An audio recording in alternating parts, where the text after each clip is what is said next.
if you're thinking about bankruptcy and you've been calling around, or you're thinking about calling around trying to find the cheapest price, my thoughts on that are it's not really a good way to make a decision about your financial future.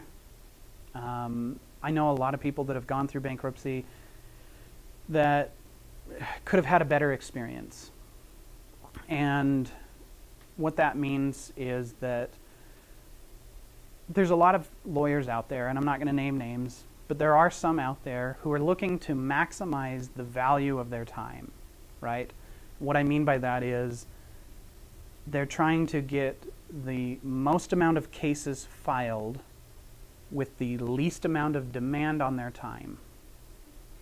So that's one choice. You can certainly choose to get that.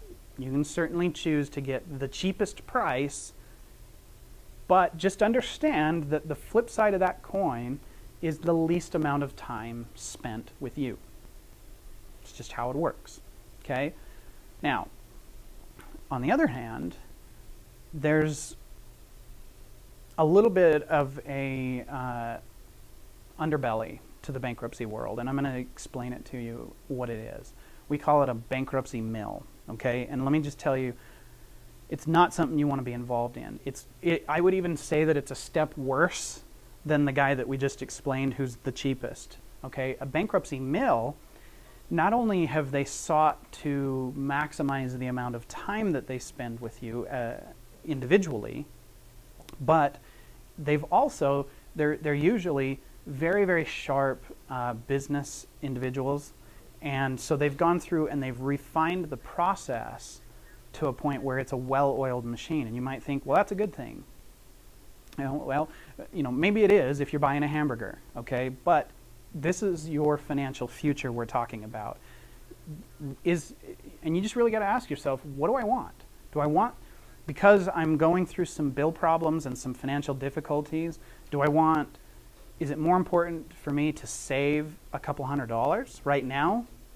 Or is it worth investing $100, $200, $300 in knowing that you got somebody who's on your side, who's your advocate, who's looking for ways to make this a good experience for you, where you come out of this bankruptcy as good as you can possibly come out, in the best shape you can, financially, credit-wise, emotionally, right?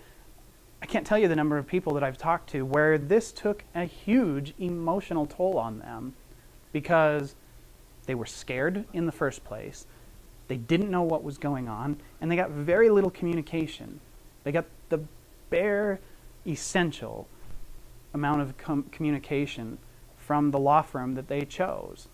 In fact, they got more communication from the courts sending them letters than they did from their law firm. So when you want to make a decision about whether or not to choose the cheapest in town, let me give you this one piece of advice.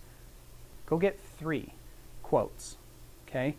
Call around, and don't just leave it at the phone, because a lot of them won't quote prices on the phone, and that's fine. Go in for a half-an-hour consultation.